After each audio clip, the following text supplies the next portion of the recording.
Hello everybody and welcome back to the channel. I hope you're all having a great day. Today we are going to talk about a little bit of a personal story for me. But on top of it being a personal story, this is something that could very much help you if you decide that this is the route you want to go down. And I very much want to lay a clear path for the switch from console to PC fully in 2025 and what it looks like for you, what you can expect, and ultimately what you can gain from it. So to give you a little bit of context for what I'm talking about, I recently, before this week, had a PS5, a Steam Deck, and a gaming PC. Now, I was looking at all the different news articles, all of the different gaming prices, and one constant thing really stuck out to me, and that was how expensive it's going to be a physical gamer or a console gamer in the year 2025 and beyond. Now, in a lot of ways, it is partly due to tariffs, but in another lot of ways, it's a lot to do with things like Nintendo Switch 2 and upturn in gaming pricing. So ultimately what I did was I took stock of all the different games that I want to play in the next year or the next 5 years, really.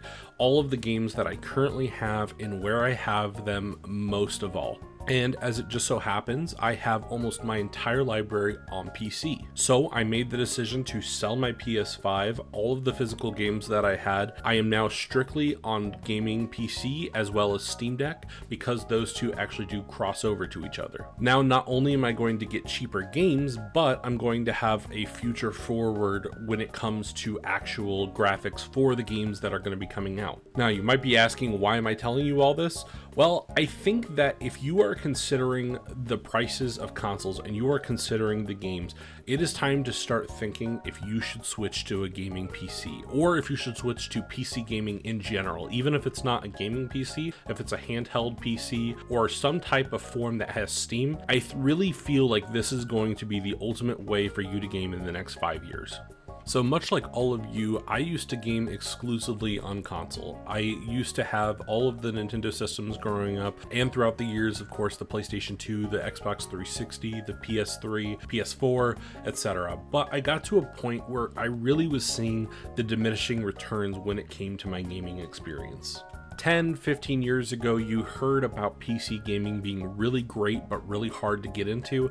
Well, I can tell you now, as somebody who has all of that console experience and not a whole lot of PC experience when it comes to the gaming side of things, it is easier now to get into gaming on PC than ever before. The first thing you'll notice about gaming on PC is that things are so much cheaper on PC. Now, I want to be very clear. I'm not talking about the rig itself, anything that you do as far as getting a gaming PC, that is your biggest expense. But once you get that gaming PC, once you figure out what you want to do, once you figure out what you want your build, what games you want to run, you will have a very clear understanding that games are so much cheaper. Just to give an example, here is the game High on Life. This game I wanted to buy on Steam. It was about 20 bucks on a Steam sale, right? If you were to go on PlayStation or Xbox right now, physically, it would be about $50. If you were to go to the PlayStation Store, Xbox Store, it's about $25 to $30. But I used a CD key site, found it for about $5 and was able to have it installed on my PC within a couple hours. Additionally, I even found the DLC on sale for about $7. So I got the entire full High on Life experience for about $14 for $12 roughly. And this isn't just a one-off experience. This is something that consistently happens with most PC games because it is so cheap for digital distribution and because publishers and developers want you to play their games and they want you to have access. Most of the games that release on PC, you can find cheaper somewhere else. Even Oblivion Remastered, the game that just came out about a week ago now, is $40 on Green Man Gaming. I'm telling you all this because you are probably spending way more on video games than you should be, and if you enjoy this hobby, you shouldn't have to.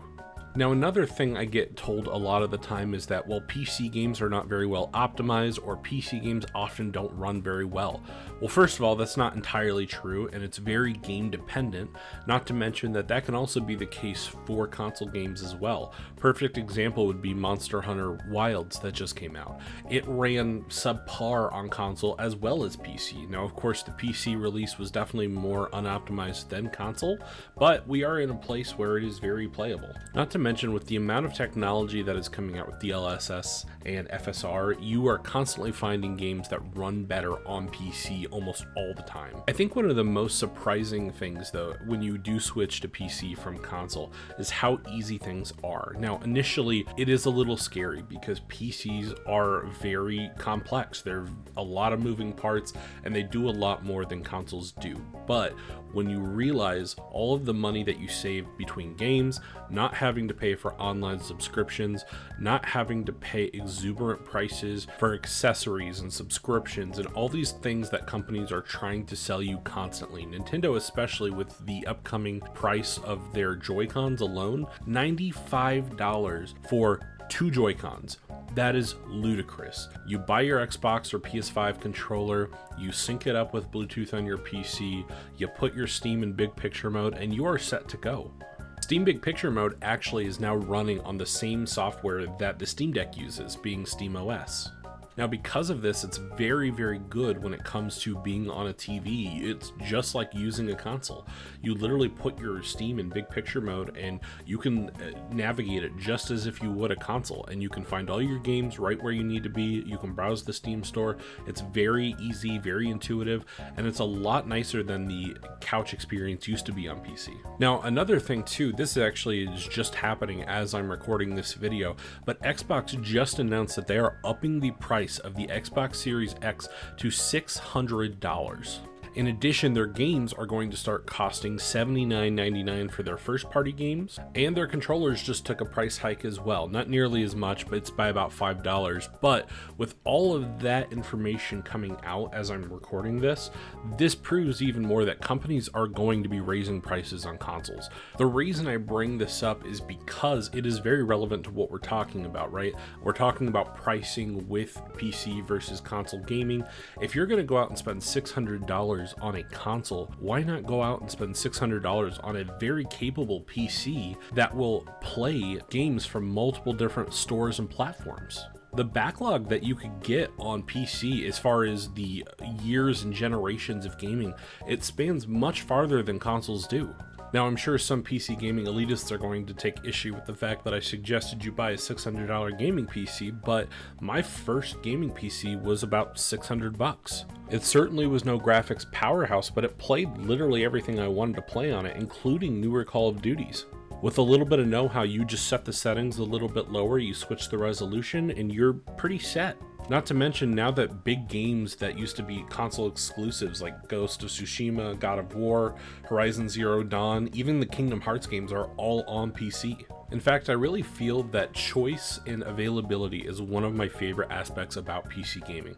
A lot of people, once they get over the initial shock of how hard everything is to set up, which admittedly it's not really that hard, you have a ton of different options. I mean, you have a ton of different game stores specifically.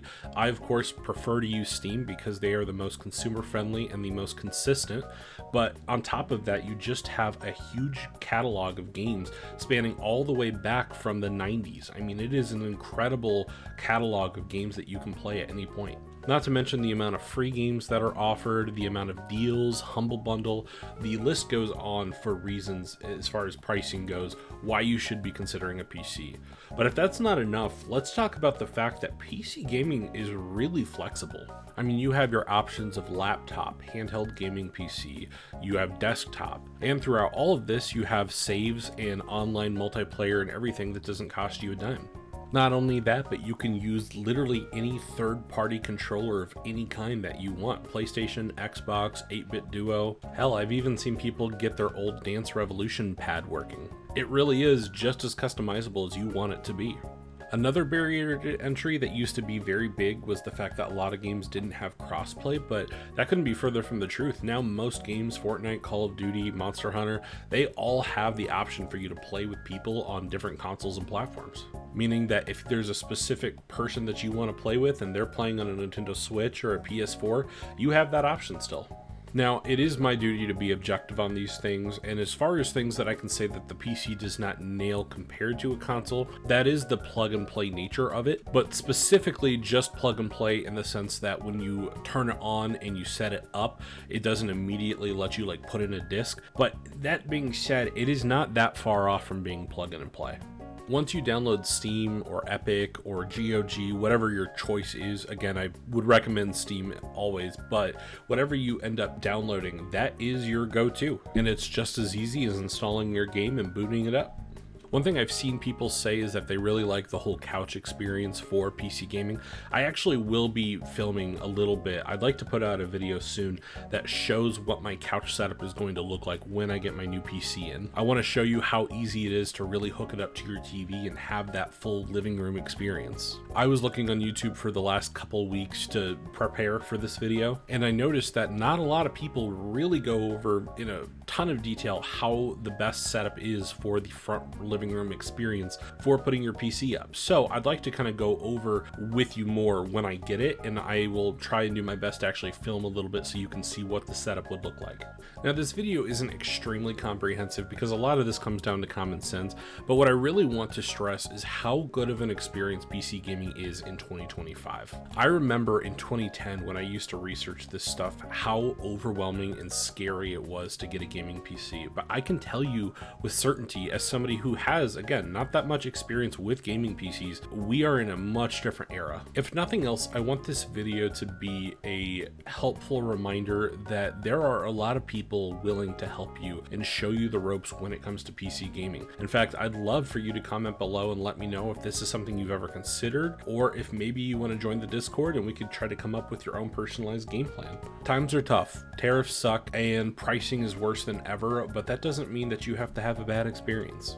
Join the community, sub to the channel, like the video, all those fun things, but more than ever, just interact, communicate. Let me know if you need help, and let's come up with a plan to help you save some money and have a really cool experience. If you made it to the end of the video, I really appreciate it. I genuinely am grateful that you took time out of your day to watch me. If anything I said was helpful or you feel like you have a better understanding, let me know. I would love to hear it. I don't want to waste your time, so with all that being said, guys, thank you so much. You have a great day and stay safe.